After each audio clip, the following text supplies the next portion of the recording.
Première question très simple. Thomas et Phil, avez-vous la même relation du podcast en vrai? Donc, il y a des gens qui écoutent votre podcast qui trouvent que vous avez une belle relation. Est-ce que hors d'onde, vous êtes aussi coquin? Non, moi, hors d'onde, on se déteste. Souvent, on se bat. Ouais. Non, sérieusement, c'est pas. Phil, tu peux répondre. Là. Moi, je trouve que. Ouais, je pense que. Non, Ça a l'air presque. C'est le fun, c'est rassurant, Thomas, par rapport à notre relation, là, l'hésitation que tu prends. OK, la vérité. Commencez Ok. par comment vous vous êtes connus. Puis Je sais votre même relation. pas. C'est très simple. Vous n'êtes même pas de Oui, l'école c'est de la simple, même Phil. année. Tu m'as écrit sur Messenger. J'ai un numéro aux Olivier. Tu veux-tu participer? Non, c'est avant ça, Thomas. On se connaissait J'avais pas. participé à ton podcast avant. Oui, mais on se connaissait. Pas. Ouais, mais on se connaissait pas. Tu m'avais invité 2 fois à ton podcast avec Couple Ouvert. Hein? Ouais, mais c'est pas se connaître vraiment. OK, non? C'est nouveau à ce point-là. Ouais, on est vraiment nouveau. C'est une amitié COVID.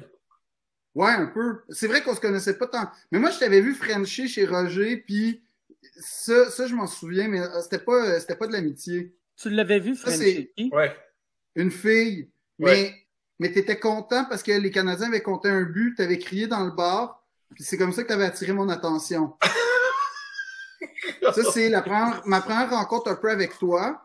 Puis, mais c'est vrai que ce qui s'est passé, c'est que tu m'as invité à ton podcast, puis tu m'as comme mis en confiance. Fait que quand est arrivé le numéro des Oliviers, je t'ai écrit comme ça te tente-tu est-ce que ça t'accepterait de m'aider puis tout ça, puis parce que j'avais remarqué que dans ton podcast, les blagues avec moi, tu sais, je suis pas un gars qui est spontanément très drôle, mais avec toi, j'étais capable de l'être. Fait que comme j'étais comme ça va sûrement m'aider à écrire. C'est très gentil. Ouais. Pour vrai, la vraie réponse, là, je vais dire la vraie affaire. Là. Dans la vraie vie, je considère que je suis beaucoup plus gentil avec Philippe Audrey dans le podcast. Dans le podcast, ce que je trouve très, très, très, très drôle, c'est que je pique Philippe Audrey, il pogne les nerfs, puis je pense que c'est ça la nature du podcast. C'est piquer Philippe Audrey. Parce que...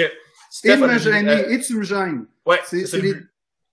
Le but du podcast, c'est que Philippe fasse « Non, Thomas. Non, Thomas. C'est pas ça que j'ai dit, Thomas. » Mais je répète une chose qu'il n'a pas vraiment dit en disant « T'as dit ça, Thomas? » Il fait « Non, Thomas. Non. » Mais pour détourner l'attention, il raconte qu'il chill avec des trisomiques.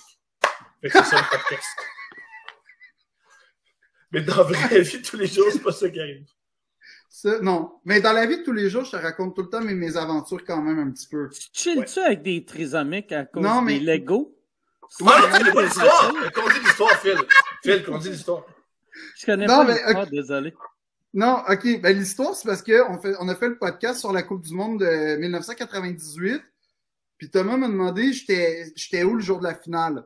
Ça, c'est l'année de Zidane? Ouais, exact. Okay. Mais pas le coup de tête. Mais pas le coup de tête, c'était plutôt. Les 2 buts de la tête, le 12 juillet 98. Puis j'ai raconté que ce qui s'est passé, quand j'en parle, mais ce qui est vrai aussi, c'est un des jours les plus importants de ma vie pour vrai, la victoire de la Coupe du Monde en 98 de la France. C'est comme un moment vraiment marquant puis fondateur dans ma vie. Fait que j'en parle avec beaucoup d'émotion.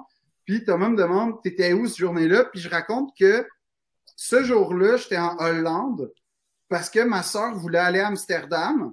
Elle avait 21 ans, elle avait un chum, puis elle voulait aller à Amsterdam. Moi, je comprenais pas parce qu'on a de la famille à Paris. Puis je suis comme, pourquoi on va pas regarder la finale à Paris avec notre famille? Mais à un moment donné, j'ai comme compris que la Hollande en 98 avait des lois par rapport au cannabis que nulle part ailleurs on avait. Fait que on l'a un peu suivi pour y faire plaisir. Puis mes parents, ils savaient bien que je pourrais pas nécessairement la suivre dans les cafés. Fait que mon père m'a amené dans un parc de glissade d'eau proche d'Amsterdam, des glissades intérieures. Mais l'affaire, c'est que c'était des glissades vraiment spectaculaires, sauf qu'il y en avait beaucoup, dont des glissades à 2. Mais moi, je suis un petit gars francophone, c'est tous des Hollandais, je connecte avec personne, je suis tout seul. Les glissades à 2, je peux pas vraiment les faire parce que j'ai pas d'amis, puis je suis pas capable de dire hey, toi et moi. Le seul avec qui j'ai une quelconque connexion, c'est un enfant trisomique hollandais, OK, mais comme un vrai trisomique, comme un vrai, là, je sais pas comment le dire, ça paraît. Une grosse face contente. Ouais, il était, oui.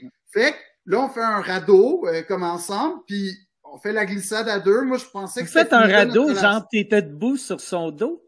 Non! Non, mais c'était comme une petite, tu sais, un genre de double trip. Il y en a un en avant, un en arrière. Okay. Fait qu'on se fait face. Fait que là, moi, je descends dans la glissade, face à face avec mon, le petit trisomique hollandais. Puis lui, mais moi, je suis un peu, j'ai peur, tu sais, fait que comme je fais attention à lui, mine de rien, parce que je sais pas comment il peut réagir. Là, on arrive en bas. Moi, j'étais comme, hey, merci, c'était super. J'ai pu faire la glissade que j'espérais faire. Mais lui, il est resté collé à moi tout le long. Il pensait que j'étais son frère, son ami. Fait que là, il commence à me parler. Ben, il se colle. Fait que là, c'est un peu lourd, mais c'est pas grave. Tu sais, c'est une découverte, là, le monde hollandais de la trisomie. C'est pas un trisomique votant. Ben, non, mais c'est pas ça qui est arrivé dans ma tête, Thomas. Moi, j'ai plus dit, ben, j'ai pas d'amis, puis je veux faire des glissades.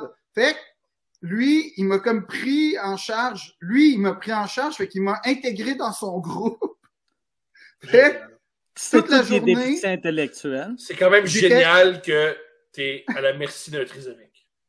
Hollandais. Puis les autres devaient penser que toi aussi tu l'étais, vu que tu parles pas la langue. Ouais! Ah, c'est génial. Je me suis vraiment bien intégré au groupe de trisomiques hollandais. C'est génial. Ah, c'est génial. Putain, ça a duré 4 heures. 4 heures. J'ai passé 4 heures de glissade d'eau avec un groupe de trisomiques hollandais. Ça devait être tellement le fun. Pas, honnêtement, moins que ça a l'air. Parce que j'ai réalisé que j'étais comme un peu... J'ai pas vu les moniteurs, fait que j'ai comme pris sur moi la responsabilité du groupe. Il était à peu près 7-8. Je me souviens pas exactement. Il était à peu près 7-8. Fait que moi, je m'occupais du groupe, mais comme j'ai 10 ans... j'ai 8 trisomiques hollandais avec qui je suis absolument incapable de communiquer, évidemment, parce que, ben, tu sais, parler, c'est déjà compliqué, mais en hollandais, c'est encore pire. Ouais. Fait que là, ça fait en sorte que je suis... anglais? Pas les trisomiques hollandais. Ah ouais, Ça, c'est plus... Ouais, les trisomiques hollandais. Ils parlaient des sons. C'est des enfants aussi, des adultes, ils se débrouillent en anglais. Un enfant de 12 ans... Il y a l'anglais d'un enfant de 12 ans. Ouais, hollandais et trisomique, fait comme ça mais ce qui est comme beau et triste, c'est que c'est vraiment de la journée, les seuls avec qui j'ai eu un quelconque contact humain, c'était des trisomiques. T'as-tu eu peur? Moi, avec toi, j'aurais eu peur, tu sais, rendu au milieu de la journée, de faire, à la fin de la journée, quand je vais essayer de m'en aller, peut-être que les moniteurs vont faire non, sauve-toi pas. Toi, tu restes avec nous. Ben, non, mais je voulais comme, à un moment donné, après 2-3 heures, je voulais vraiment m'en aller. Comme, j'étais plus tellement, parce que c'était beaucoup de responsabilités, tu sais, ils criaient pis tout. Puis j'essayais de les calmer, mais je savais pas comment. Puis je me souviens que quand je suis parti, il m'a vraiment serré, là, mais comme à m'étouffer. Puis je l'ai jamais revu après. Mais... Oui, parce que vous vivez pas sur le même continent. C'est pour ça que tu as créé cette complicité-là avec Thomas? Oui, exactement. Ça m'a préparé. Il crie devant le câlin à la fin.